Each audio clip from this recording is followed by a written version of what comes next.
Eh bien, bonsoir à tous. On va commencer donc de suite. Quelques petites hop, connexions. Très bien. Eh bien, bonsoir. Bienvenue à ce webinar. Je m'appelle Stéphane Ladoucette, je suis kinésithérapeute et ostéopathe. Et ce soir, donc, je vais vous parler du rôle du cerveau sur les difficultés motrices suite à la chirurgie ou à un traumatisme de l'épaule. Sur le format, donc on va faire une petite présentation qui durera 20-25 minutes. Et puis après, on aura donc un système de questions-réponses. Donc sur le côté, vous pouvez poser vos questions et je vous répondrai. Je vais tout de suite regarder un petit peu si vous m'entendez bien. Alors apparemment, il y a des gens qui ne m'entendent pas trop bien.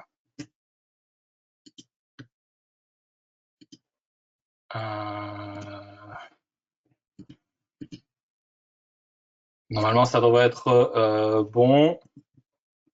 N'hésitez pas à me mettre un petit message si c'est bon ou si ça ne l'est pas, si vous avez des petits problèmes de connexion. Voilà, allez, on est parti. Donc, ce soir, nous allons parler donc de rééducation de l'épaule et de rôle du cerveau, comme je vous l'ai dit.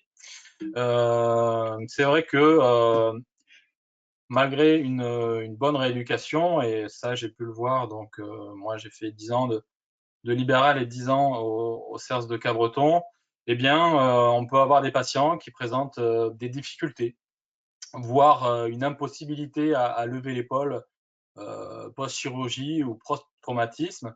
On peut avoir aussi des patients qui n'arrivent pas à gagner de la force, c'est-à-dire que on a des patients qui vont au départ bien évoluer dans le temps et puis on a l'impression qu'ils vont arriver à une certaine phase plateau, ne plus progresser et on se retrouve face à une espèce de plafond de verre où le patient ne progresse plus. On peut avoir aussi des patients qui ont des gênes douloureuses, et ça c'est assez fréquent lorsqu'ils lèvent le bras. Des patients qui présentent aussi un schéma d'élévation complètement dysfonctionnel. On le verra aussi par la suite. Le plus classique, hein, ce sont les patients qui, pour lever le bras, soit vont incliner le tronc ou alors compenser avec le trapèze supérieur et ont du mal après à retrouver un schéma d'élévation fonctionnel. Et des patients aussi qui peuvent présenter des tendinopathies récalcitrantes qui durent dans le temps et qu'on a mal à faire disparaître. Et puis, on a aussi une catégorie qui n'est pas non moins importante, ce sont des patients qui présentent une grande appréhension. Voilà, donc face à ces problématiques, ce soir, je voulais vous présenter une petite solution un petit peu différente, c'est les inhibitions motrices. Donc, la question, c'est et s'il s'agissait d'une inhibition motrice? Donc, l'inhibition motrice, on va tout de suite définir un petit peu à quoi ça correspond, parce que c'est vrai que souvent, c'est un mot qui nous parle, mais on a du mal un peu à savoir quoi mettre en face. Et donc, du coup, on va voir à quoi ça correspond, et puis ensuite, on verra aussi comment le diagnostiquer. Donc, la définition de l'inhibition motrice, il s'agit d'un mécanisme adaptatif essentiel. C'est un mécanisme donc, qui permet d'éliminer les mouvements parasites indispensables pour un bon ajustement de la motricité. Donc là, c'est déjà une première chose très importante à retenir, c'est que l'inhibition motrice, c'est un mécanisme normal du cerveau. Ce n'est pas pathologique. Quand le cerveau veut réaliser un mouvement, il va actionner des muscles et il va en inhiber d'autres de manière à avoir un bon schéma moteur. Ce qui va devenir pathologique, c'est l'excès d'inhibition. Si on devait le rapprocher un petit peu d'un autre phénomène, ça serait un petit peu on pourrait le comparer par exemple à l'inflammation. C'est-à-dire que l'inflammation, c'est un phénomène tout à fait normal quand on a un traumatisme. Ça permet d'amener tous les éléments pour pouvoir cicatriser, etc. Ce qui est dysfonctionnel, c'est quand on a un phénomène d'excès d'inflammation. Mais pour l'inhibition motrice, c'est un peu le même phénomène. C'est-à-dire que l'inhibition motrice est normale. Ce qui va devenir pathologique, c'est l'excès d'inhibition motrice et ce que cela va entraîner. Donc, non seulement cette inhibition, elle peut toucher la qualité de la contraction d'un seul muscle, une contraction musculaire, donc de quelque chose de plutôt analytique, mais aussi elle peut perturber l'activation de tout un schéma de contraction musculaire. Et là, on est plus sur un problème de gestuel fonctionnel qui va devenir dysfonctionnel. Et le nouveau mouvement créé par le cerveau va être adaptatif. Le problème, comme je vous l'ai dit par exemple tout à l'heure, par exemple, je vais essayer de lever le bras, mais je n'y arrive pas, je vais incliner, je vais compenser avec mon trapèze supérieur, et ça peut entraîner des possibles répercussions à distance, par exemple sur le rachis cervical ou le rachis dorsal. Et donc on peut avoir apparaître des douleurs à distance de la problématique de départ par ces phénomènes de compensation. Pour bien comprendre ce à quoi ça correspond, je vous ai mis donc un petit schéma de la commande motrice. Donc ici, j'espère que vous voyez un petit peu ma souris là, bouger sur l'écran. On a donc tous les éléments qui permettent de réaliser un geste moteur. Ici, en bas à gauche, vous avez tout ce qui est afférence, c'est-à-dire toutes les informations qui vont remonter au cerveau afin que celui-ci prépare, on va dire, un certain brouillon du mouvement qu'on lui demande de réaliser. Donc ces afférences, elles sont de deux sortes. Vous avez des afférences extéroceptives et des afférences proprioceptives. Les afférences extéroceptives vont directement vers le cortex pariétal, donc le cortex sensitif. Les afférences proprioceptives font un petit relais vers le thalamus. On verra à quoi ça sert par la suite. Donc ici, on a déjà une première zone de tout ce qui est afférence où il peut y avoir une certaine problématique. Ensuite, ces informations vont circuler dans le cortex et vont arriver vers les ganglions de la base et le thalamus, c'est le lieu où on va, comme je vous l'ai dit tout à l'heure, élaborer le brouillon du schéma moteur que l'on veut réaliser. Ensuite, cela passe dans l'exécution de la commande motrice, donc sur un phénomène descendant qui passe par, vous voyez, les aires motrices, les aires prémotrices, le cervelet, le cortex moteur primaire, le tronc cérébral, la moelle, enfin les moteurs de neurones musculaires. Ici, on est sur un phénomène descendant. Une fois que la décision est prise, le geste est réalisé, il n'y a pas moyen de retour en arrière. Le deuxième lieu qui ici est important, c'est ce qu'on retrouve ici au milieu du schéma, là où on a la décision de la réalisation du mouvement. Et donc, du coup, on peut avoir deux visions concernant l'origine d'une inhibition motrice. Soit on a une vision distale, c'est-à-dire que, si je reviens au petit schéma, c'est plutôt au niveau des informations qui remontent qu'on va avoir une certaine problématique. On a une modification des informations fournies par les récepteurs, notamment articulaires et musculaires. Ça va réduire l'excitabilité des motoneurones et empêcher le cerveau d'activer pleinement le muscle. On parlera plutôt d'inhibition périphérique.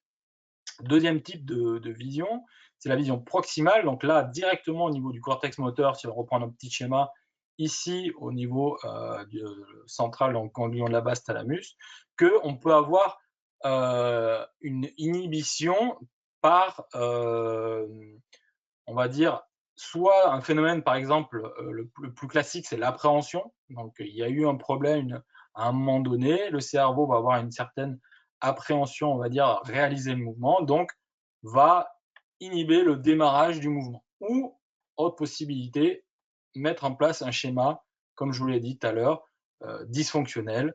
Et le problème, c'est que après, le cerveau a du mal à revenir à son schéma moteur primaire. Donc, si je résume, deux types d'origine d'inhibition motrice, soit périphérique, soit des inhibitions d'origine centrale. Quelles sont les conséquences du coup de cette inhibition dans la rééducation? Il va y avoir plusieurs conséquences directes et indirectes, comme on l'a vu tout à l'heure, mais toutes ces conséquences que l'on va voir par la suite, ça va être autant de freins à la rééducation du membre lésé. Et ça peut aboutir donc à des schémas compensatoires plus ou moins impactants, voire même carrément handicapants pour la motricité de nos patients. Et ça, c'est important pour vous de bien savoir si vous êtes en face d'une inhibition motrice, donc ce que l'on va voir aussi tout à l'heure, comment bien les diagnostiquer. Quelles sont ces conséquences? Donc, ces conséquences, ce sont autant de signaux d'appel qui peuvent vous indiquer que vous êtes peut-être en face d'une inhibition motrice. Ce sont des atrophies musculaires qui vont perdurer dans le temps, une baisse de la contraction maximale volontaire quand on compare un côté par rapport à l'autre. Ça peut être aussi une gêne dans la stabilité de l'articulation, parce que bien sûr, là aujourd'hui on parle de l'épaule, mais on peut avoir une inhibition motrice aussi sur d'autres secteurs articulaires, la hanche, le genou, la cheville, etc. Ça peut être un retard, et ça j'en ai parlé tout à l'heure dans la rééducation, c'est des gens qui vont évoluer assez bien au départ, et puis à un moment donné, on a l'impression qu'ils ne progressent plus. On a beau faire, et c'est souvent la majorité du temps, hein, on a beau faire tout ce qu'il faut pour bien le rééduquer, on a l'impression que le patient n'arrive plus à progresser, notamment sur le plan du renforcement musculaire. Ça peut être aussi une perturbation du schéma moteur de contraction. Et puis, c'est des patients qui vont présenter des douleurs, mais c'est plutôt des douleurs, pas forcément des douleurs aiguës, qu'on peut avoir en post-opératoire ou en post-trauma, mais c'est des douleurs à type de gêne. Quand ils vont mobiliser leurs membres, notamment l'épaule, ils vont dire à un moment donné, c'est douloureux, ça tire devant, voilà, j'ai une douleur. Bon, souvent, c'est le long biceps, par exemple, dans sa glène, qui peut être douloureux. Voilà, toutes ces douleurs-là qui peuvent nous indiquer qu'on est peut-être en face d'une inhibition motrice. Alors, maintenant qu'on a défini qu'est-ce que c'est une inhibition motrice et quelles sont les conséquences d'une inhibition motrice, on va voir un peu comment les diagnostiquer.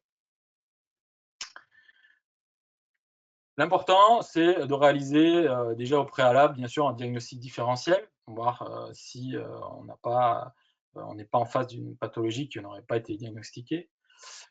Ce diagnostic, il est basé sur un testing musculaire que vous allez voir assez classique. La différence, c'est qu'on va être surtout axé sur des sensations proprioceptives. C'est-à-dire que dans les tests que l'on va faire, il va falloir questionner le patient sur qu'est-ce qu'il sent, notamment les différences entre la droite et la gauche. Quelles sont les sensations qu'il peut avoir sur un certain type de mouvement. Donc ce testing, comme vous pouvez le voir, est basé sur un testing musculaire assez classique, hein, basé de 0 à 5, avec 0, aucune contraction, 1, contraction minime et pas de mouvement sans pesanteur, 2, amplitude complète sans pesanteur, 3, contre-pesanteur, 4, une amplitude avec une résistance partielle, ou, et ça c'est important aussi, une notion de fatigabilité, c'est-à-dire qu'on va faire répéter le mouvement plusieurs fois pour voir s'il y a une fatigabilité qui s'installe, voire des douleurs qui apparaissent, voire des gènes, etc. Et puis 5, donc l'amplitude avec une résistance normale, un muscle normal.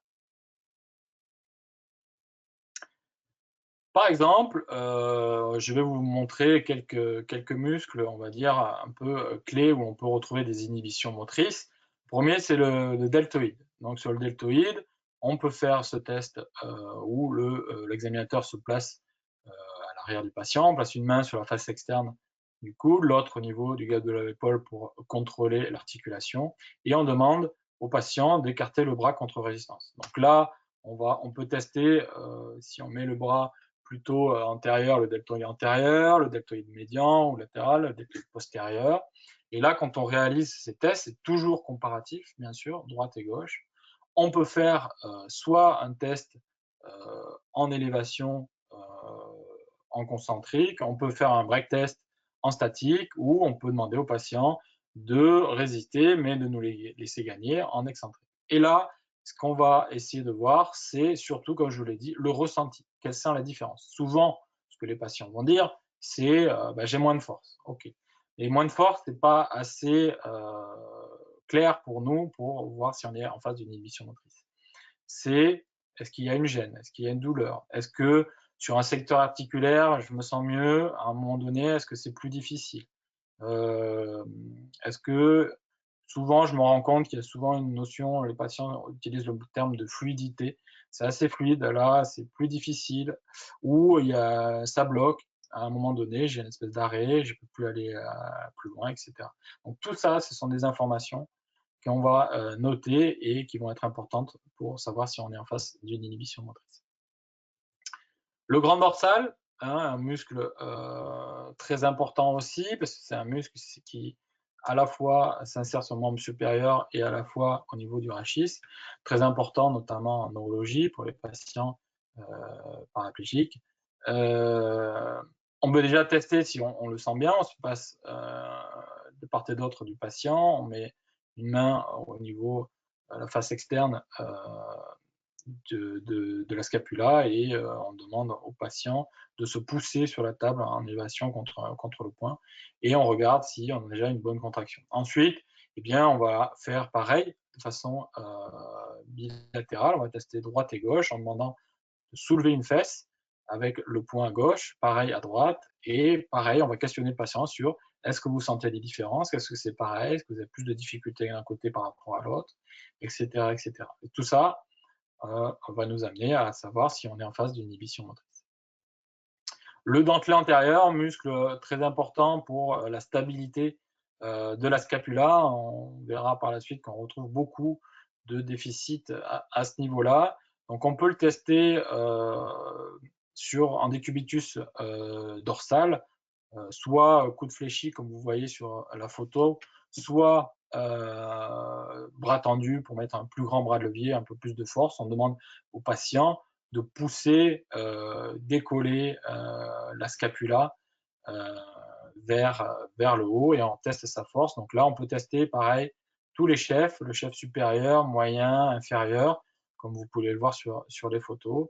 Et toujours pareil, à la recherche d'une sensation de différence entre la droite et la gauche qui nous amènerait à nous dire on est peut-être en face d'une inhibition motrice. On peut aussi faire le test face au mur où on demande au patient de pousser de tout son poids contre le mur. Normalement, le bord médial de la scapula doit rester collé au thorax et quand on a un déficit, eh bien, on va voir la scapula se décoller qui signerait donc soit une atteinte neurologique si on n'a aucun mouvement, soit un déficit au niveau du dentelé antérieur.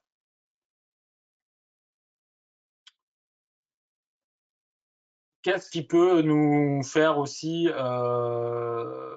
faire ces tests? C'est pour le deltoïde, ça serait d'avoir un patient qui a une élévation antérieure difficile ou une élévation latérale difficile.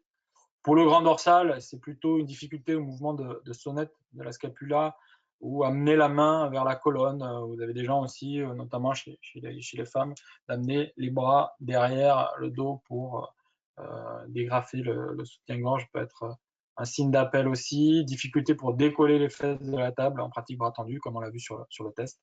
Voilà, tout ça peut vous amener à faire les tests de diagnostic comme on l'a vu auparavant et poser le diagnostic d'inhibition motrice sur ces muscles. Le grand dentelé, eh bien, ça va être un décollement net du bord médial de la scapula lors des tests. Mais déjà, quand vous avez fait faire, bien sûr, on fait un bilan clinique classique auparavant. Quand vous avez fait faire les tests sur les grands mouvements, vous allez avoir à un moment donné, soit sur l'élévation, soit sur le contrôle de la descente, un décollement du bord médial de la scapula qui pourrait signer un déficit des fixateurs de la scapula et amener à les tester et après à les traiter. Exemple de pathologie ou de dysfonction que l'on peut avoir pour l'épaule, bien c'est l'élévation antérieure de l'épaule. Donc le patient va présenter des difficultés à lever son bras. Le plus souvent, eh bien, on est en face d'une désafférentation, donc d'une inhibition motrice du deltoïde antérieur. C'est assez fréquent. Donc quand on teste le patient, vous voyez, bras tendu, qu'on fait un break test, il va y avoir une grosse différence droite-gauche, avec souvent une gêne, comme je vous l'ai dit aussi, avec une douleur qui va apparaître, notamment sur la portion du long biceps qui passe à la face antérieure de l'épaule parce que bien du coup il essaye de compenser cette inhibition du motrice du deltoïde antérieur, mais le long biceps il n'est pas fait pour ça. Son principal rôle c'est d'être fléchisseur du coude, donc du coup au bout d'un moment il va avoir apparaître une tendinopathie à ce niveau-là avec une douleur mécanique à la face antérieure de l'épaule. Souvent aussi, on est face à un problème multiple dans les désafférentations du deltoïde arrière, elles sont souvent couplées quand même à une inhibition motrice des stabilisateurs de la scapula. Et donc, du coup, vous allez avoir des patients qui vont souvent se retrouver avec l'épaule notamment enroulée vers l'avant par déficit. Donc, du coup, du mal à lever le bras. Déjà, rien qu'en travaillant vos stabilisateurs de la scapula et ramener le bras, ils vont gagner déjà de la mobilité sur l'élévation antérieure de la scapula. Donc, dans un premier temps, on est souvent amené à travailler en reprogrammation neuromotrice les stabilisateurs de la scapula, redonner une bonne stabilisation à ce niveau-là. Donc déjà, on gagne souvent un certain nombre de degrés. Et ensuite, on va finir le travail par un travail de reprogrammation au niveau du deltoïde antérieur. Qu'est-ce qui existe comme, du coup, comme traitement pour ces inhibitions motrices? Eh bien, on s'aperçoit qu'il y avait beaucoup d'études où on parle finalement de traitement de ces inhibitions motrices. Il y a les plateformes vibrantes et oscillantes. Alors, c'est vrai que pour le membre supérieur, c'est un petit peu plus complexe, mais on l'a vu sur l'activation du quadriceps, il y avait un certain effet. Vous savez, c'est ces plateformes, je ne citerai pas de nom, mais qui sont apparues dans les années 90. Le principe physiologique, c'est qu'on va avoir, avec la vibration, une illusion au niveau du cerveau de mouvement qui peut avoir un effet sur l'activation notamment des muscles. La cryothérapie, on va avoir une diminution temporaire de l'inhibition motrice, surtout, on va dire, sur le volet antalgique, mais c'est une fenêtre thérapeutique qui est assez courte. Vous voyez qu'elle dure à peu près 60 minutes là, sur cette étude de Rice de 2010, qui permet d'avoir une certaine meilleure activation par la suite, mais le laps de temps est quand même assez court. L'électrostimulation, eh bien, on le sait maintenant, c'est efficace, mais que sur une courte durée, les bénéfices sont perdus 30 minutes après l'arrêt du traitement, comme on le voit ici sur cette étude. Voilà, c'est une solution souvent en post-opératoire immédiat, afin de maintenir une certaine trophicité musculaire, hein, pas de perte de qualité, mais voilà, ça ne peut pas être un traitement à proprement dit de l'inhibition motrice. Les biofeedbacks, c'était des machines que l'on voit toujours, par exemple, en rééducation urogynéco, mais qui existaient aussi en traumato. Moi, j'en ai connu, notamment au centre. Ça permettait déjà une première approche, une amélioration de la puissance. Donc, c'était des machines qui étaient couplées souvent, soit à un repère visuel, soit à un repère auditif, qui permettait de voir une certaine forme de contraction quand on actionnait les muscles. Voilà, il y avait un espèce de feedback qui était intéressant, mais quand on avait une réelle inhibition motrice, le patient n'arrivait pas du tout déjà à contracter et on n'avait pas possibilité d'avoir ce différentiel droite-gauche et de savoir si on était vraiment sur une bonne puissance motrice de récupération.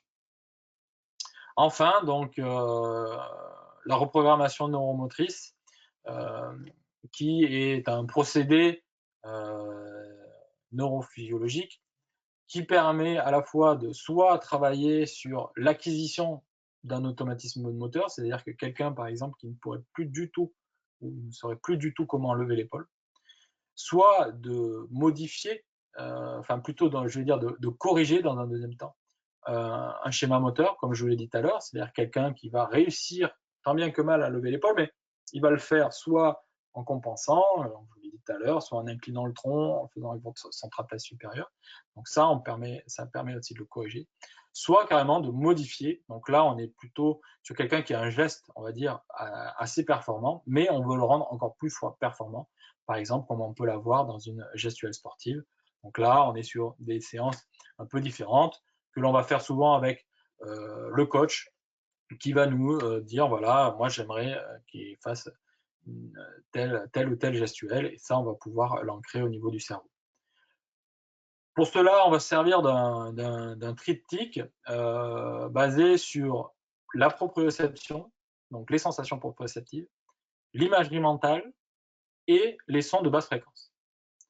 Donc, si on détaille un petit peu ce triptyque, les séances sont basées sur, dans un premier temps, sur les sensations proprioceptives. Dans un premier temps, on a déjà fait cette recherche des inhibitions motrices, comme on l'a vu tout à l'heure, qui vont déjà nous donner des signes sur les muscles qui sont inhibés, la gestuelle éventuelle qui est inhibée, et puis donner des éléments dans le phrasé du patient quand il nous aura décrit ces inhibitions motrices que l'on va reprendre quand on fait la séance de reprogrammation neuromotrice. Donc, dans un deuxième temps, on va cibler vraiment un objectif de séance qui peut être soit analytique, une contraction vraiment pure et dure, par exemple, d'un deltoïde antérieur ou d'un dentelé antérieur ou d'un grand dorsal, soit on peut faire carrément une séance sur un côté fonctionnel, lever le bras, aller chercher un objet, etc., etc. Le deuxième triptyque, c'est l'imagerie mentale. L'imagerie mentale, c'est vrai que c'est quelque chose dont on commence à beaucoup parler. C'est assez ancien, hein, bien sûr, ça existe depuis très longtemps. L'intérêt de l'imagerie mentale, c'est que déjà, il y a une véritable équivalence neurofonctionnelle entre l'imagerie et l'exécution réelle. Donc, ce qui a permis de montrer ça, c'est les IRM fonctionnels et cette étude d'Anakawa qui était vraiment le prémisse de tous ces types de travaux. Là, vous voyez sur l'écran, vous avez sur la ligne du haut les zones du cerveau qui s'activent quand on fait un stimulus d'un muscle. De la deuxième ligne, vous avez les zones du cerveau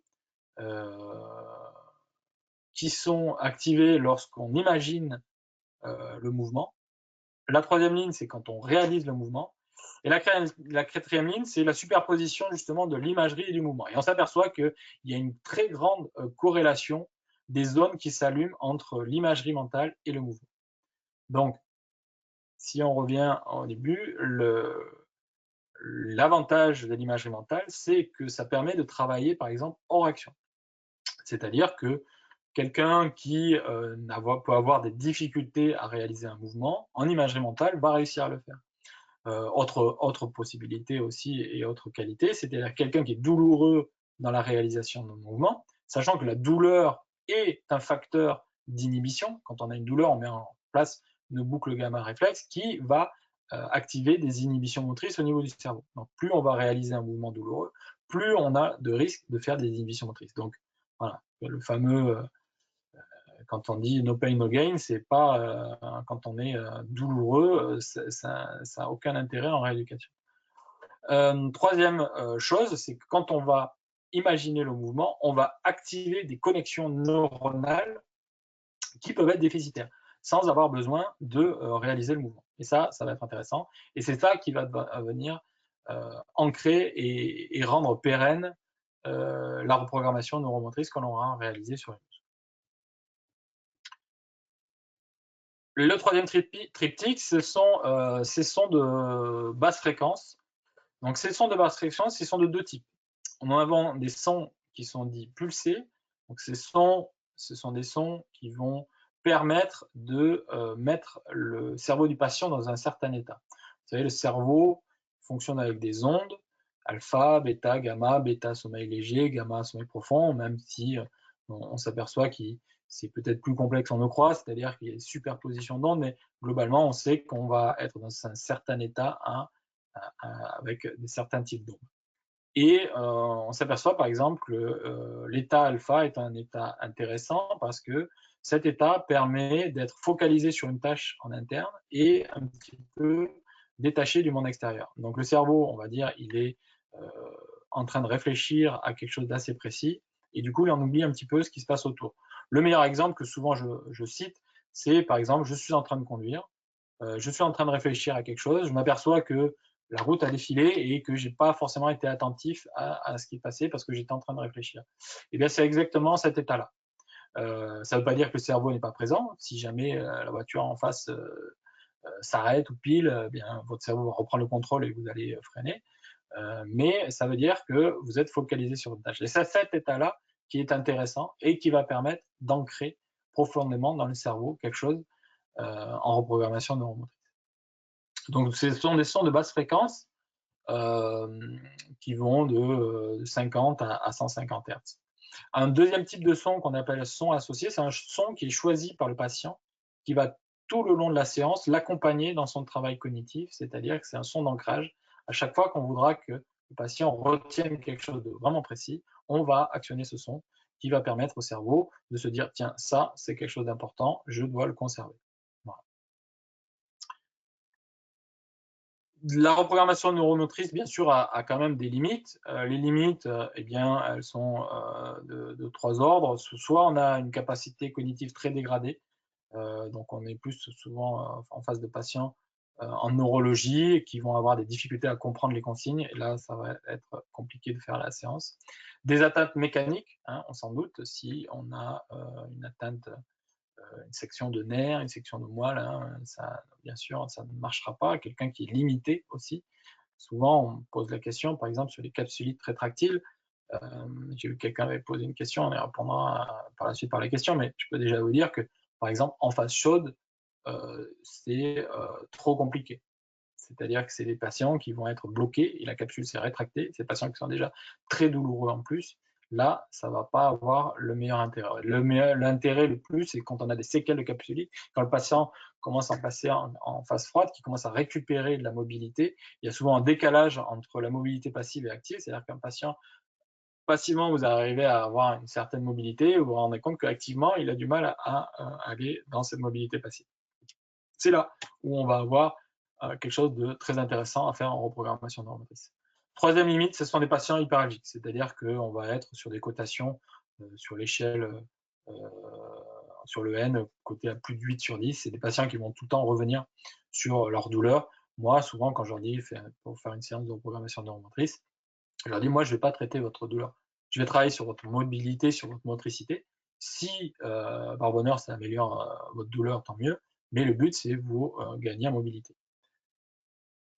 Ce procédé, bien, il n'est pas intrusif, il n'y a aucun effet indésirable. Ce sont vraiment les patients qui travaillent. Nous, on met juste le patient dans un certain état pour pouvoir ancrer les choses, mais il n'y a aucun effet secondaire par la suite. Je vous ai mis un cas patient auquel j'ai assisté à une séance. Donc, c'était un patient qui venait pour une fracture de la tête humérale. Il y avait 7 ans, qui avait subi 2 chirurgies de l'épaule. Et 7 ans après, vous voyez, il n'arrivait à lever le bras que à peu près 100 degrés. C'est un patient sportif, donc très, très malheureux de son état 7 ans après. Et là, la séance avait été assez marquante, puisque vous voyez, juste après la séance, il avait récupéré quasiment 50 degrés et quasiment toute sa mobilité, alors que ça faisait 7 ans qu'il n'arrivait pas à lever le bras plus haut que ça. C'est un patient que j'ai revu aussi un mois après. On demande aux patients de revenir un mois après. Souvent, on se pose la question, oui, c'est assez bluffant au début, mais est-ce que c'est pérenne?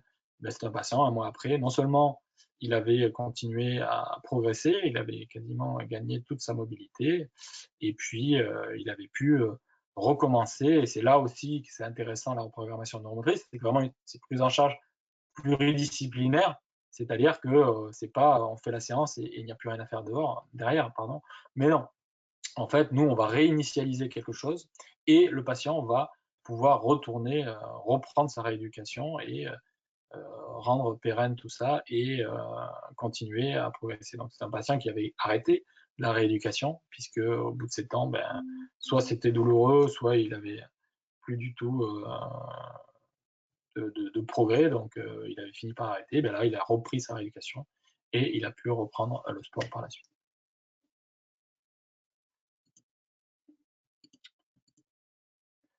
Vous pouvez retrouver aussi, alors il y a plusieurs études qui ont été mises en place. Ici, vous avez un poster qu'on avait proposé à la SFMKS sur l'apport de la reprogrammation neuromotrice dans les pathologies de l'épaule. Voilà, ça vous pouvez le retrouver. Vous pouvez retrouver aussi des articles, notamment sur Kiné Actualité ou Kiné Scientifique, sur la reprogrammation neuromotrice et le procédé donc Aliane. Vous pouvez aussi, si vous êtes donc intéressé par ces inhibitions motrices, vous former à la détection des désinhibitions motrices. Donc c'est une journée DPC que vous pouvez retrouver sur notre partenaire athlétique. Vous avez ici sur www.mondpc.fr via notre partenaire athlétique. la formation, renforcer vos capacités à identifier et prendre en charge l'inhibition motrice, qui dure donc une journée.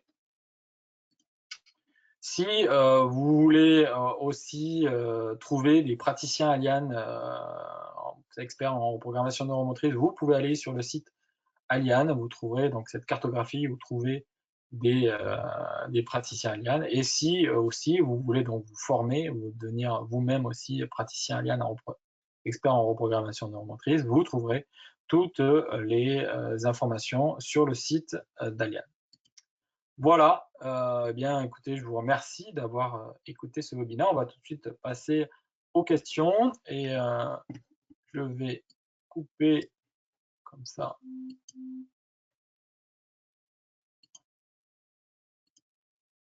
Voilà, je vais couper la caméra, mais vous devez toujours m'entendre et je vais regarder un petit peu les questions. Donc j'ai vu que déjà il y avait une première question sur la capsulite. Bonsoir, la capsulite est-elle inéluctable à la suite d'une fracture de l'épaule? Alors heureusement que non.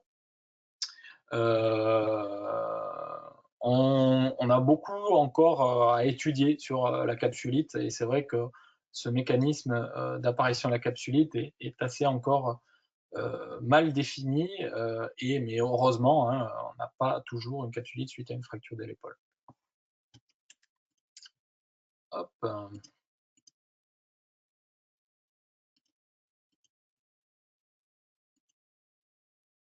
Alors, merci pour la présentation. Comment faire la différence entre une inhibition motrice et une déficience dans les mouvements de l'épaule suite à une tendinopathie? Alors, ce qui va être différent, c'est vraiment les sensations proprioceptives. C'est-à-dire que c'est des gens qui vont dire, par exemple, quand j'active mon muscle, de ce côté, je sens bien l'endroit, je sais où c'est. Bon, voilà, ils connaissent pas l'anatomie, mais ils vont vraiment vous décrire où est-ce qu'ils sentent le muscle sont contractés, et ils vont vous dire de l'autre côté, je sens rien. Et ça, c'est vrai que pour l'instant, on peut pas dire que c'est pathognomonique d'une émission motrice, mais quelqu'un qui dit je ne sens rien, quasiment, on est en face tout le temps d'une inhibition motrice. Donc c'est plutôt au niveau qualitatif que vous allez retrouver vraiment une inhibition motrice plutôt que quantitatif. Quelqu'un qui est en post-opératoire ou qui va avoir une perte de force musculaire suite à un trauma, c'est normal qu'il va avoir une sensation de perte de force. Voilà, le muscle, il va reprendre progressivement sa force. Donc, il y a au départ une perte de force, mais c'est au niveau des sensations.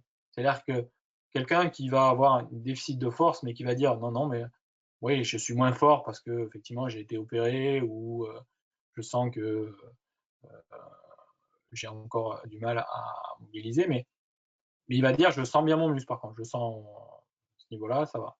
Mais par contre, quelqu'un qui va dire ben non, moi par contre là, je sens une grosse différence. Ou là, il y a une gêne, ou ça tire, ou je sens comme une corde, ou ça bloque. Voilà, toutes ces sensations-là peuvent vous orienter vers vraiment une réelle inhibition motrice.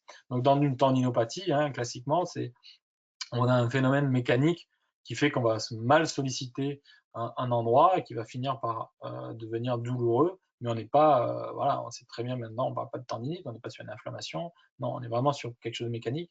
C'est réfléchir pourquoi cet endroit-là travaille trop, est-ce qu'il surcompense quelque chose qui serait déficitaire ailleurs, comme je vous l'ai dit tout à l'heure, par exemple, des stabilisateurs de scapula qui seraient déficients, alors ça peut être, on a parlé d'antérieur et antérieur, mais ça peut être aussi les rhomboïdes, par exemple, etc. Donc voilà, tout ça qui est à bien voir sur votre bilan. Quel est le rôle de l'ostéopathie sur la tendinite d'épaule? Alors, bon, je viens de dire qu'on ne parlait pas de tendinite, mais de tendinopathie. L'ostéopathe, pour être ostéopathe aussi, nous, ce qu'on va chercher, c'est à redonner un maximum de mobilité. Et c'est là où on est complémentaire aussi en reprogrammation neuromotrice, c'est-à-dire que dans un premier temps, on peut avoir affaire à quelqu'un qui, au niveau articulaire, a des déficits de mobilité.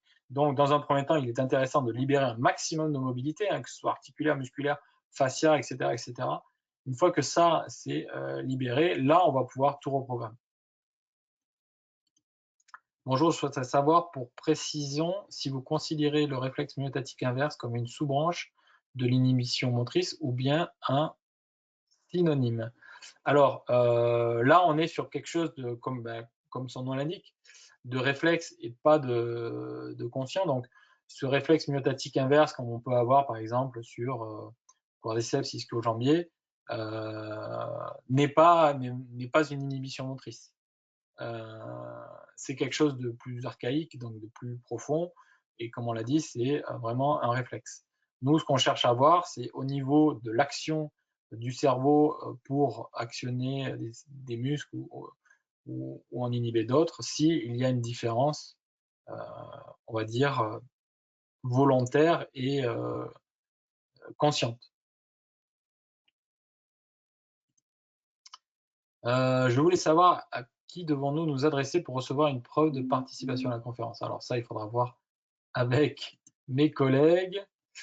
Du recul sur les cas de capsulite rétractée de l'épaule, donc comme je vous l'ai dit, voilà, on a beaucoup traité, mais surtout des séquelles de capsulite. C'est là vraiment l'indication, et je le répète, sur la reprogrammation neuromotrice. En phase chaude, c'est très très compliqué. Vous pouvez avoir quelques résultats, mais on sait très bien que ça ne perdure pas. Il y a un phénomène douloureux. Il y a tout un mécanisme qui se met en place qui peut être compliqué. Cette technique présente-t-elle un intérêt pour les patients présentant des flessomes? Oui, alors là, ce soir, c'était sur l'épaule, mais on peut peut-être un peu déborder. Bien sûr, c'est une indication assez évidente, bien sûr. Les flessomes, on va avoir souvent un double intérêt, c'est travailler sur l'activation du quadriceps, mais aussi travailler sur le relâchement des ischios. Et ça, c'est vrai que il est important de bien comprendre qu'un muscle doit avoir surtout deux qualités, des qualités de contraction, mais des qualités de relâchement. Et quand on travaille en reprogrammation neuromotrice, on peut travailler sur ces deux volets. C'est-à-dire qu'on peut très bien travailler sur une activation, une sensation d'activation, comme on peut travailler sur une sensation de relâchement et en créer une sensation de relâchement. Donc quand on fait une séance pour les flexums, on va travailler sur ces deux volets et réduire le flexum généralement en une seule séance. Faut-il renforcer les abaisseurs lors d'un syndrome sous-acromial? Alors on est plus sur un aspect de rééducation, donc je resterai sur le volet quand même des inhibitions motrices. Dans un syndrome sous-acromial, il faut vraiment aller tester tous vos muscles stabilisateurs de la scapula et voir si déjà on n'a pas un souci d'inhibition motrice à ce niveau-là. Et une fois qu'on a bien travaillé ça, on refaire tester le mouvement qui est douloureux et vous verrez que déjà vous allez avoir des gens qui vont avoir des douleurs qui vont disparaître, alors pas complètement entièrement parce qu'il y a l'aspect, comme on a dit, mécanique et douloureux qu'il faut mettre un peu de temps à disparaître, mais déjà vous avez une grande amélioration. Bonsoir, vous parlez de proprioception, mais dans vos diagnostics, vous ne faites pas un appel au système afférent pour tester le feedback efférent. Bah si, si. Je ne sais pas si vous n'avez pas bien saisi ce que je disais, mais on est vraiment sur le système afférent, c'est-à-dire que les sensations et les informations qui remontent au cerveau, c'est là la clé de diagnostic des inhibitions motrices pour pouvoir tester le feedback efférent. Bonsoir, peut-on avoir un champ d'action sur l'algoneurodystrophie auquel on est de plus en plus souvent confronté? Oui, alors voilà, mais après, sur l'algoneurodystrophie en elle-même, hein, qui est une véritable pathologie, on va surtout travailler sur les conséquences. Donc, savoir quelles peuvent être les dysfonctions des patients, quel est le côté souvent fonctionnel qui est le plus touché. Il faut définir des objectifs au départ, hein, voir qu'est-ce qui est le plus compliqué pour le patient à réaliser et travailler étape par étape. Donc c'est souvent, on est amené les patients à revoir plusieurs fois. Quelle est la technique la plus efficace, stimulation globale ou analytique? Alors, honnêtement, il n'y a pas de technique plus efficace. C'est souvent le bilan qui va vous amener à, quand on fait le bilan de départ, qui va vous amener à vous orienter en disant, tiens, je pense que, et là, c'est vraiment opérateur dépendant, hein, c'est un choix, se dire, tiens, je pense que c'est plus pertinent de partir de l'analytique et aller vers le fonctionnel, parce que vous pouvez très bien, dans la même séance, faire plusieurs reprogrammations neuromotrices. Par exemple, vous dites, tiens, là, je vais faire les stabilisateurs de la scapula, je regarde ce que ça donne, j'ai une amélioration, j'ai aussi un deltoïde antérieur qui est inhibé, je vais le traiter aussi, je regarde, mais les sensations ne sont pas encore parfaites au niveau de la fluidité du geste. Eh bien, vous pouvez très bien finir par travailler la gestuelle fonctionnelle en elle-même par la suite. Mais on peut très bien, et il y a aussi des gens qui partent du schéma inverse, c'est-à-dire que je vais être très fonctionnel au départ, lui redonner une mobilité globale et par la suite voir ce qu'elle peut donner. Donc les deux sont possibles, il n'y a pas de technique foncièrement plus efficace l'une que l'autre.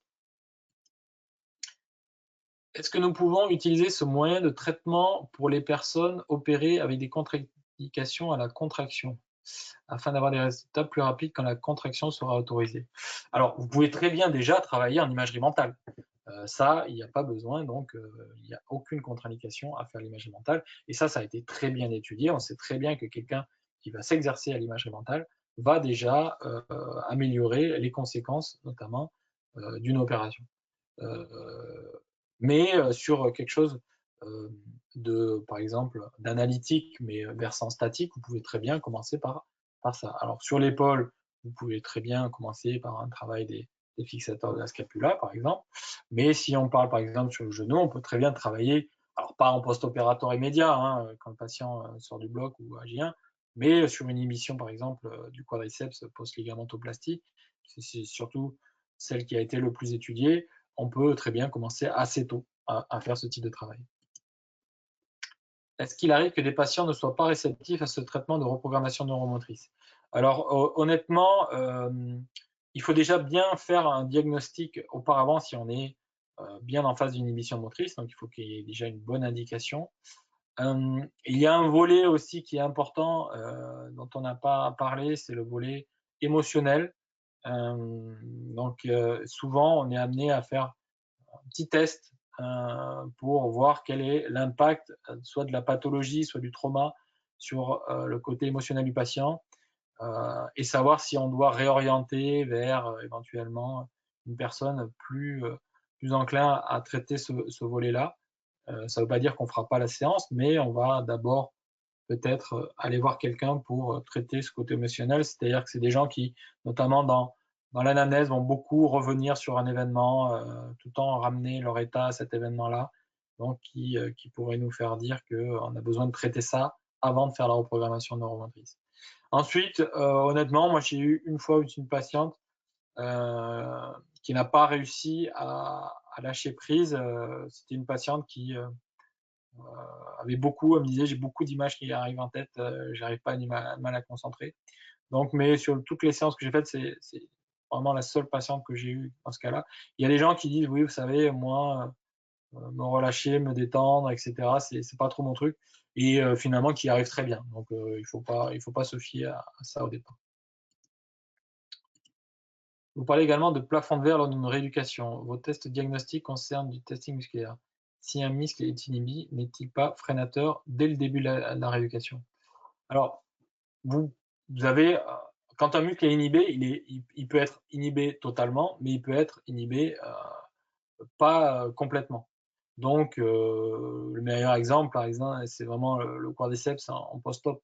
Vous pouvez avoir une certaine contraction au départ, qui permet de lever la jambe, d'essayer de tendre le genou, etc. Mais au bout d'un moment, eh bien, ce sont des gens qui vont vous dire je sens pas la globalité de mon muscle. Ça, c'est assez fréquent. Et ça vraiment, ça oriente vers une inhibition motrice. C'est les gens qui vont vous dire d'un côté, je sens vraiment tout mon muscle, c'est global. Et là, j'ai l'impression de sentir qu'une partie et pas une autre. Voilà. Donc ça, c'est vraiment une réelle inhibition motrice. Euh, ça peut être aussi des patients qui vont faire un testing type isocinétisme, vont avoir un certain pourcentage de déficit. Ils travaillent, souvent bien, ils refont un test un mois et demi après, et ils n'ont gagné que 4-5%. Donc là, souvent, c'est la douche froide pour le patient, il ne comprend pas. J'ai tout donné, j'ai travaillé, et puis j'ai l'impression de ne pas progresser. Donc là aussi, ça c'est vraiment typique d'une inhibition motrice. Quand vous parlez de sons basse fréquence, s'agit-il de sons binauraux? Non, ce n'est pas le même type de son. Ce sont vraiment des sons d'une certaine gamme. Si on devait les rapporter et donner un exemple, ça se rapprocherait plus des sons type bol tibétain, par exemple. Ce sont vraiment très graves.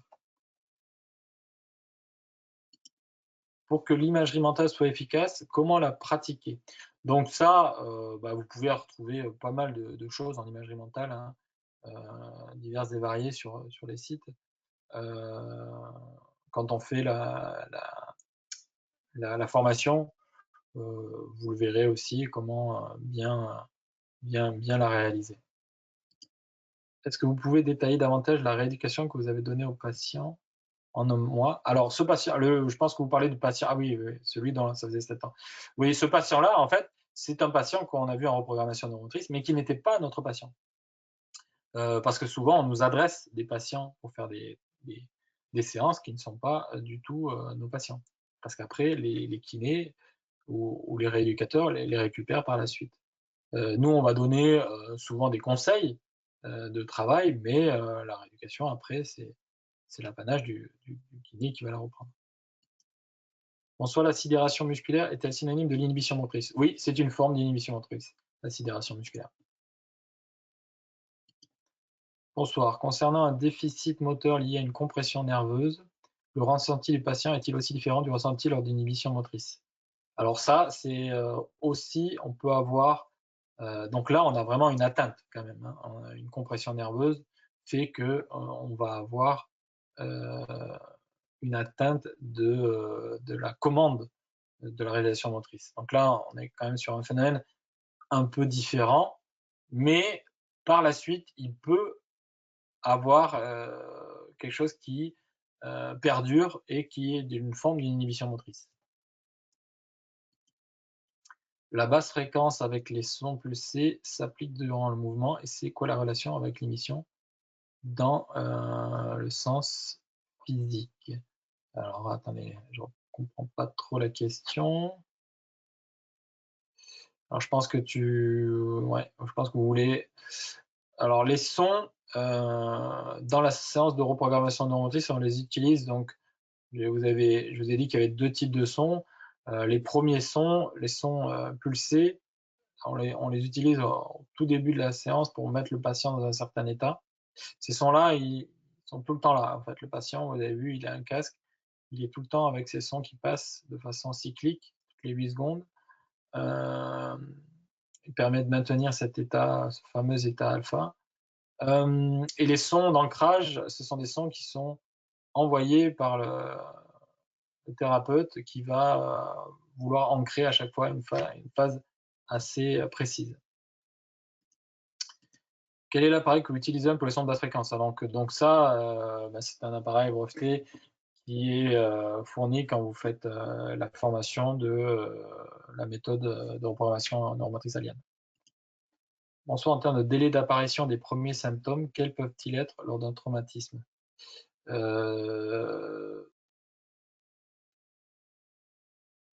En termes de délai, l'inhibition, généralement, elle apparaît de suite.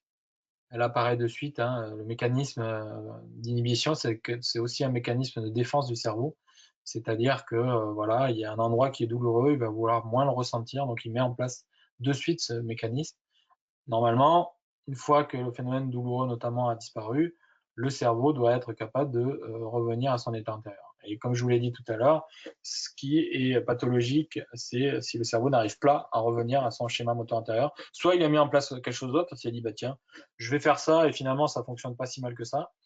Mais du coup, ça peut avoir des conséquences à d'autres endroits. Soit il n'arrive plus du tout à revenir à son schéma antérieur.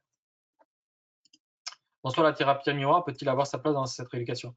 La thérapie miroir fait partie de la séance de reprogrammation neuromotrice puisqu'on va se servir des sensations du côté sain pour les transmettre au côté pathologique. Bonsoir, faut-il absolument les sons? Y a-t-il une autre manière de faire? Alors, nous, ce qu'on fait, on utilise les sons parce que ce qui rend pérenne la reprogrammation neuromotrice, c'est ce fameux état du cerveau. Et donc, du coup, on a besoin de ça pour pouvoir le faire. moi, pour l'avoir testé, je l'ai déjà fait sans les sons, vous allez obtenir quelque chose, mais le lendemain, il va perdre quasiment tout ce qu'il avait gagné. Pourriez-vous revenir avec plus de précision sur les sons de basse fréquence? Comment et à quel moment les utiliser? Bon, ça, j'ai répondu à la question tout à l'heure. Peut-on appliquer cette technique avec un patient amputé? Ça a été fait, alors pas par moi, mais ça a été fait notamment sur les douleurs du membre fantôme avec des résultats. Si on reprend l'exemple du flessum, pouvez-vous expliquer concrètement quelles seraient les étapes de la séance de rééducation de SVP? J'ai pas compris ces étapes. Eh bien, l'étape, ça va être faire une séance de reprogrammation neuromotrice. Alors, il vaut mieux souvent commencer par d'abord travailler sur le relâchement des ischios. On reprogramme cette sensation de relâchement. Et là, déjà, vous allez avoir souvent une réduction du flessum. Et une fois qu'on a ça, on va travailler sur l'activation du quadriceps et obtenir donc une réduction du flessum. Qui sont vos collègues pour avoir cette attestation? Voilà. Est-ce qu'elle aurait un effet sur la douleur? Alors, comme je vous l'ai dit, c'est un effet indirect. Quand on est initiation motrice, on a des douleurs à type de gêne parce qu'on va mal utiliser ou surutiliser des zones. Dans le cadre de l'épaule, je vous ai parlé par exemple du long biceps. Eh bien, quand on travaille en reprogrammation pour l'élévation antérieure de l'épaule, cette douleur mécanique disparaît. Bonsoir, existe-t-il un délai après rééducation pour parler d'inhibition motrice? Non, pas de délai, je l'ai dit tout à l'heure, on peut avoir une inhibition motrice dès le départ.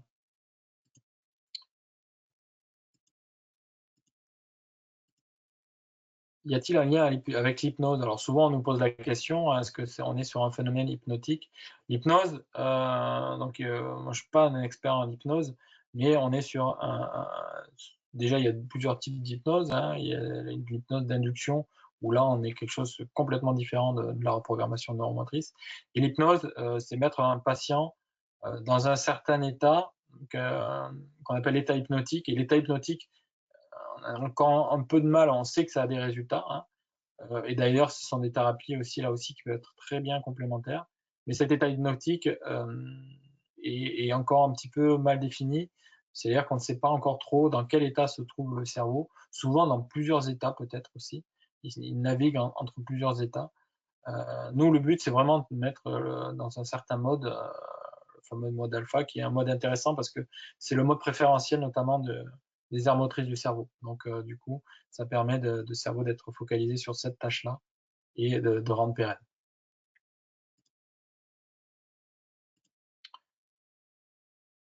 Alors, il y a beaucoup de questions auxquelles j'ai déjà répondu.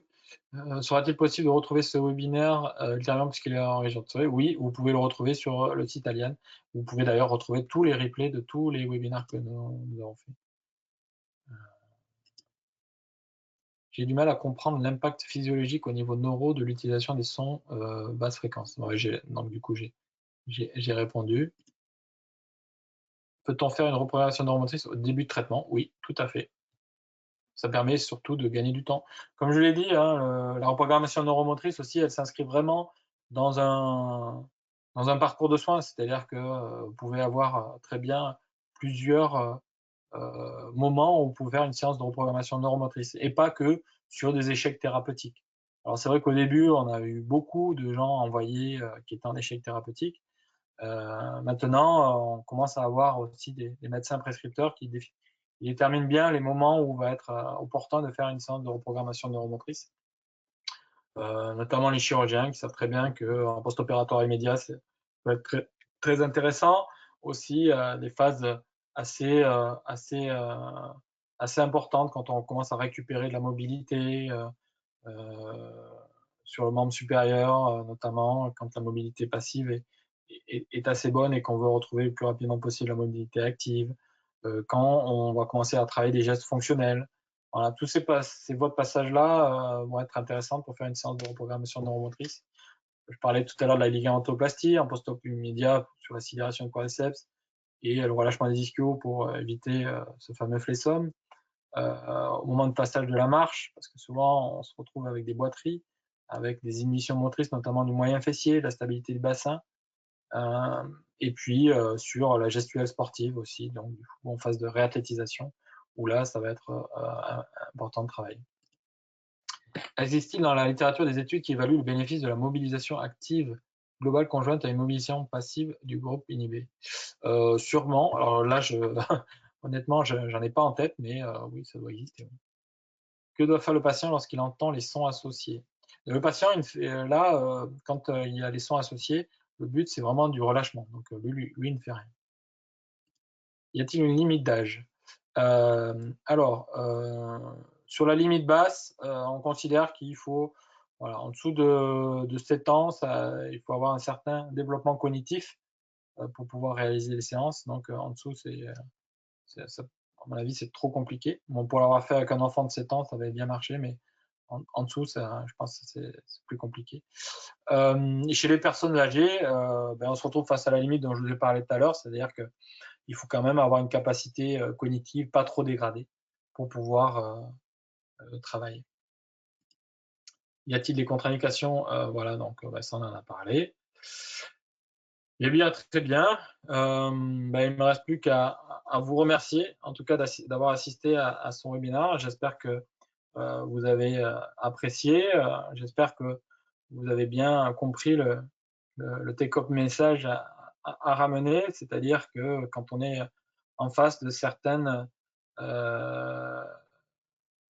conséquences, comme on l'avait vu sur le tableau, donc perte de force, patient qui ne progresse plus, douleur gêne, tendinopathie récalcitrante, etc. Eh bien, vous penserez à l'inhibition motrice. Voilà. Eh bien, je vous remercie. Je vous souhaite à toutes et à tous une bonne soirée et à très prochainement. Il y aura un webinaire au mois de novembre. Voilà. À bientôt. Merci à tous.